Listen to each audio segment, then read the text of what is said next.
자, 우리 AI가 충격적인 미래를 가져오는 그런 미래가 우리 시설 관리에도 적용될 것이냐, 요거에 대해서 지금 얘기 나누고 있었습니다. 자, 지난 시간에는 챗GPT하고 이제 쭉 얘기를 해왔는데, 과연 똑같은 질문을 그대로 복사해서 제미나이한테 물어보면 어떤 답변을 할 것인가? 제미나이의 답변 들어보도록 하겠습니다.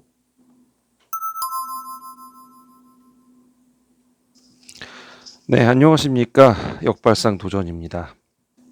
네, 우리 이제 계속 우리 챗GPT가 뭐라고 얘기했는지 그거를 앞에 쭉 영상을 해놨어요. 그거 순서대로 보시고 그렇게 오시면 될 것 같아요. 자, 여기다가 제가 링크 걸어드립니다. 요거 클릭하셔서 가서 보고 오시면 됩니다.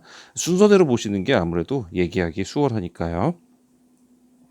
자, 오늘은 제미나입니다. 이제 똑같은 질문을 컨트롤 C에서 컨트롤 V 해가지고 그대로 복사를 해서 물어봤습니다. 과연 제미나이는 뭐라고 대답하는지 한번 볼게요. 자, 우리 질문 내용이 뭐였죠?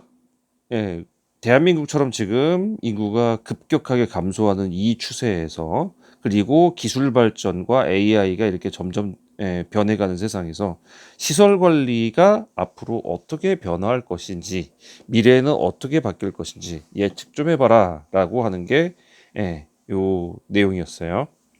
자, 이렇게 대답했습니다. 질문하신 내용은 현재 우리나라가 처면한 인구 절벽과 기술의 폭발적 발전, AI, 휴머노이드, 이것이 만나는 지점에서 매우 현실적이고 중요한 화두입니다. 그렇죠. 누구나 어느 분야나 이건 그럴 겁니다. 네, 전자공학 전공자이자 전기, 건축 설비, 무선 통신 설비 기사 자격을 보유하신 기술 전문가의 관점에서 볼 때, 향후 시설 관리 분야는 단순한 관리를 넘어서 지능형 운영 체계의 설계 및 감독으로 완전히 탈바꿈한다고 얘기를 하고 있네요. 구체적인 변화 네 가지를 핵심적으로 예측해 보겠습니다라고 나왔습니다. 위의 내용은요, 제가 이제 얘가 대답할 때 그냥 일반적인 그 답변으로 대답하니까, 나 이런 사람이니까 나의 기준에 맞게 대답을 해줘라고 했더니 그다음부터 계속 요렇게 자꾸 추임새를 넣는데, 요거는 무시하시면 됩니다. 자, 네 가지 핵심 축. 네, 노동 중심에서 간접 제어 및 감독 체제로 전환. 자, 챗GPT가 얘기했던 거랑 비슷할 것 같아요. 예, 인구 감소로 인해서 현장에서 몸을 쓰는 기능 인력은 갈수록 줄어들 것입니다. 이에 따라 직접 벤치나 테스터기 들고 현장 누비는 대신에 AI 에이전트와 휴머노이드를 원격 제어하는 이것이 일상이 됩니다. 원격직이라고 했어요, 지금. 상주 제어가 아니라 원격 제어라고 했어요. 그러면 아파트 단지가 이렇게 있는데 A 단지, B 단지, C 단지, D 단지 이렇게 있는데, 한 이쯤에서 얘가 원격으로 그냥 여기도 관리하고 여기도 관리하고 다 하는 거예요. 그러다가 여기 문제 생겼다? 그럼 여기 출동시킵니다. 예, 출동하는 인원들이 따로 있을 거예요. 지금 딱 엘리베이터 시스템처럼. 네. 자, 그렇게 되는 게 일상이 될 거고, 고위험 작업, 그러니까 고압 수변전 점검 또는 사다리 작업 하다가 우리 돌아가신 분 꽤나 많죠. 그리고 사고가 사다리에서 제일 많이 일어나죠. 예. 저의 경우는 사다리에서 떨어져 본 적은 있는데, 그렇게 높지 않은 곳에 떨어져서 잘 착지를 했어요. 그래서 다행히 괜찮았지만, 진짜 1m도 안 되는 높이에서 떨어졌는데, 정말 재수가 안 좋은 거죠. 운이 나쁜 건데, 머리 뇌진탕으로 이렇게 돌아가신 분도 계신단 말이에요. 그러니까 이런 거를 고위험 작업이라고 분류하고, 이런 거를 휴머노이드가 수행한다는 거죠. 사람이 굳이 할 필요 없이. 휴머노이드는 그리고 사다리 굳이 안 써도 될 거예요. 옛날에 그 가제트 형사처럼 팔 쫙 늘어나가지고 할 수 있지 않을까요? 충분히 그럴 거라고 저는 생각합니다. 시설 관리용이라면 최소한 그럴 것 같아요. 막 2m까지 늘어나고, 그렇게 되는, 굳이 사다리가 필요 없는. 네. 사용자는 관제실에서 AI가 분석한 데이터를 바탕으로 최종 의사결정만 내립니다. 그렇죠. 의사결정 내리게 될 겁니다. 그게 한 사람 또는 뭐 두 사람 정도가 되겠죠. 네. 대신에 그 사람들이 뭘 할까요? 네, 의사결정에 대한 책임을 지는 사람이 되겠죠. 그래서 책임자가 그렇게 될 겁니다. 선임자처럼. 자, 전문가 역할. 질문자님처럼 전기와 설비, 통신을 아우르는 지식을 가진 전문가는 로봇이 수집한 복합적인 신호를 해석하고 시스템 간 충돌을 해결하는 기술 총괄 감독관의 위상을 갖게 될 것입니다. 그거는 뭐 이제 그때 가보면 알겠지만, 정확한 건 하나는 있어요. 책상에 지금 앉아서 일하시는 분들은 가장 빨리 퇴출될 것이다. 그거는 확실할 겁니다. 네. 두 번째 특징이요. 예방 정비를 넘어서 예측 정비. 이거 지금 지난번에 챗GPT가 한 얘기랑 똑같죠. 미리 예방을 한다 이거예요. 예방. 예측을 먼저 해서 야 여기 바꿔야 될 것 같은데 그런데 이게 얘는 좀 더 디테일하게 말하고 있어요. 자, 정해진 주기마다 점검하거나 문제 생기면 수리하는 게 지금의 방식이었어요. 그러니까 예를 들어서 소방 점검하면 1년에 2번이죠. 2번 동안 정기적으로 주기마다 점검을 하는 거죠. 거기서 이제 문제가 생기면 이거 문제 생겼으니까 바꾸세요 하고 이제 지침을 내려주죠. 그러면 그거 교정해 가지고 다시 올리죠. 이런 식으로 하는 게 이 방식이었지만 앞으로는 AI가 고장을 미리 예고합니다라고 나왔어요. 이거 챗GPT도 똑같이 얘기했습니다. 자, AI 역할. 각종 센서와 무선 통신망을 통해서 수집된 빅데이터를 AI가 실시간으로 분석합니다. A동 3호기 냉동기 베어링에서 평소와 다른 미세한 진동이 포착되었으니 이중의 교체가 필요함 같은 보고서를 자동으로 생성합니다. 자, 이게 약간 애매한 게 여러분들 왜 집에서 층간소음 있다 보면 뭐 생각지도 못한 소음이나 미세 진동 포착되지 않겠어요? 예를 들어서 바깥에 어디 뭐 꽝 하는 소리가 나가지고 뭐가 터졌다 그러면 그것 때문에 얘까지 미세 진동이 올 수도 있잖아요. 그럴 때마다 얘는 진동이 울렸습니다. 교체가 필요합니다. 이렇게 얘기할 수도 있다라는 거죠. 그러니까 이런 거를 그러면 얘가 주변에 뭐가 있는지 사태 파악을 다 할 정도로 센싱이 되느냐?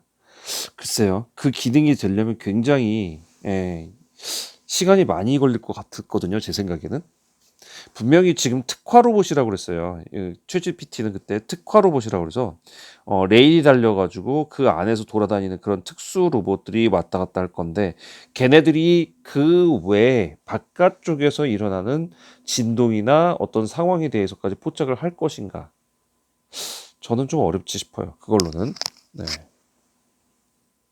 자, 계속 읽겠습니다. 시너지 보유하신 무선 이런 얘기는 뺄게요. 저한테 이제 약간의 이 조언을 하는 겁니다. 자, 객관적인 것만 보기 위해서. 자, 3번 보시면 에너지 최적화와 탄소 중립 관리의 핵심화. 인구가 감소하고 노령화가 되면 운영 효율이 극대화된 건물 가치가 높아집니다. AI는 인간이 계산하기 힘든 복잡한 변수, 실시간 전력요금, 일사량, 제실 인원 등 계산해서 에너지를 관리합니다. 굉장히 디테일하게 관리한다는 얘기죠. 25도라고 해서 25도를 딱 해가지고 그냥 맞추는 게 아니라 지금 현재 제실 인원이 몇 명이 있느냐 보고 이 사람들이 활동적이냐 아니냐를 보고 에너지가 이 사람이 열 에너지가 얼마나 방출되느냐를 보고 얘가 온도를 낮추거나 한다는 얘기죠.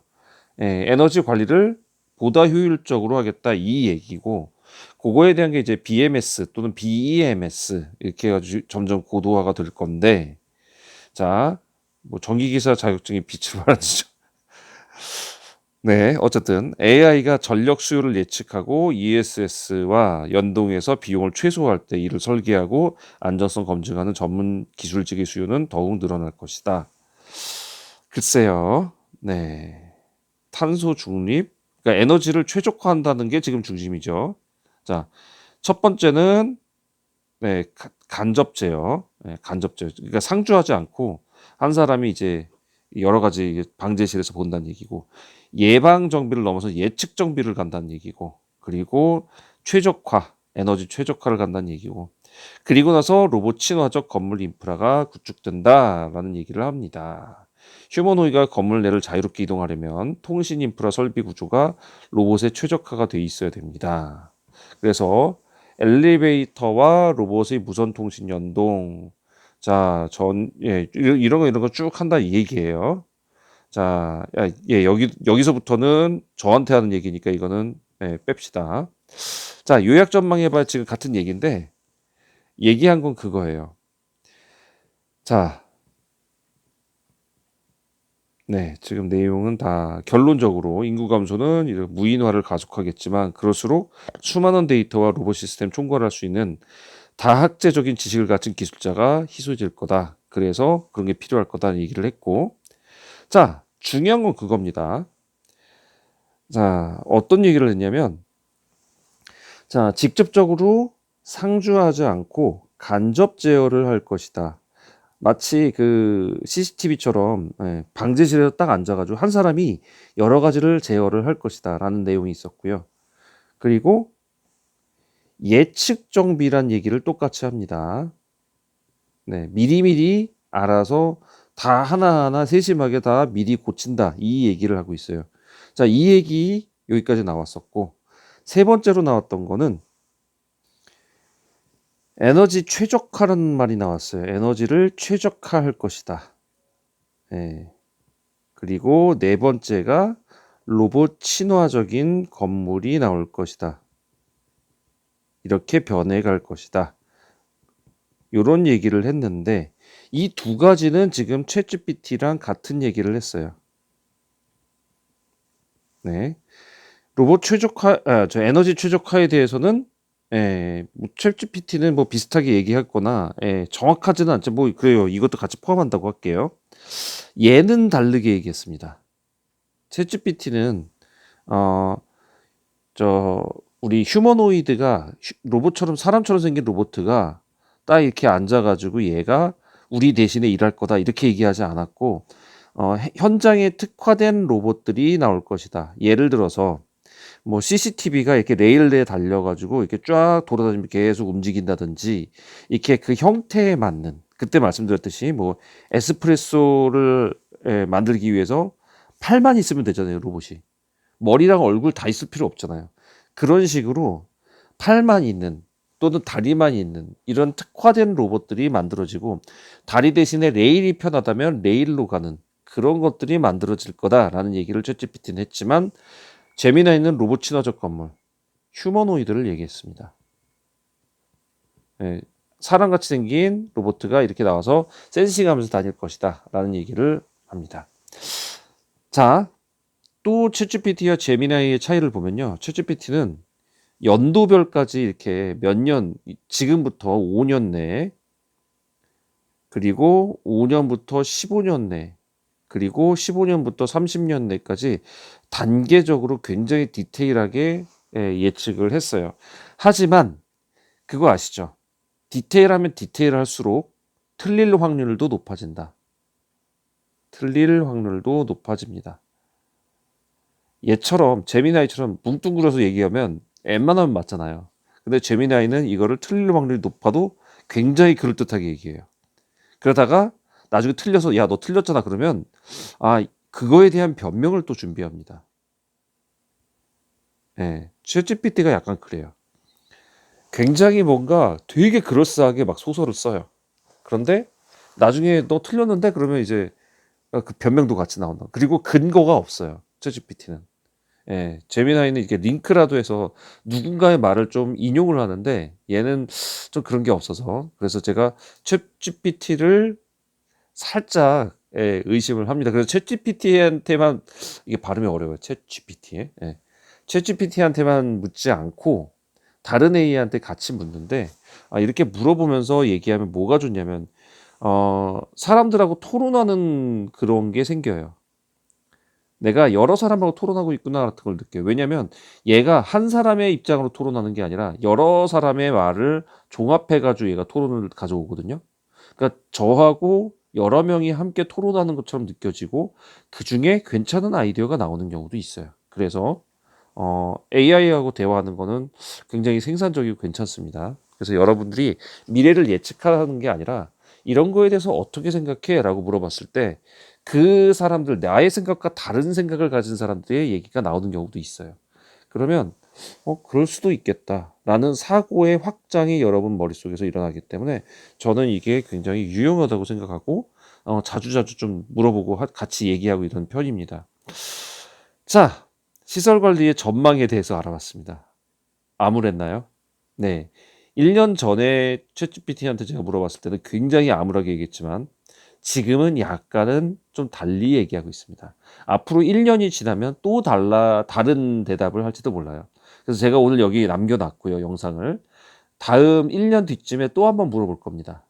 챗GPT한테 네가 말한 5년 중에 지금 1년 요 정도 지나가고 있는데 지금 네 말대로 돼가고 있는 것 같아? 라고 물었을 때 얘가 뭐라고 대답할 것인지. 네, 그때를 한번 기억하면서 요 영상 그대로 떠 있을 거니까 한번 비교해서 제가 한번 해드리도록 하겠습니다. 도움되셨으면 구독과 좋아요 부탁드립니다. 함께 하신 여러분들 감사합니다.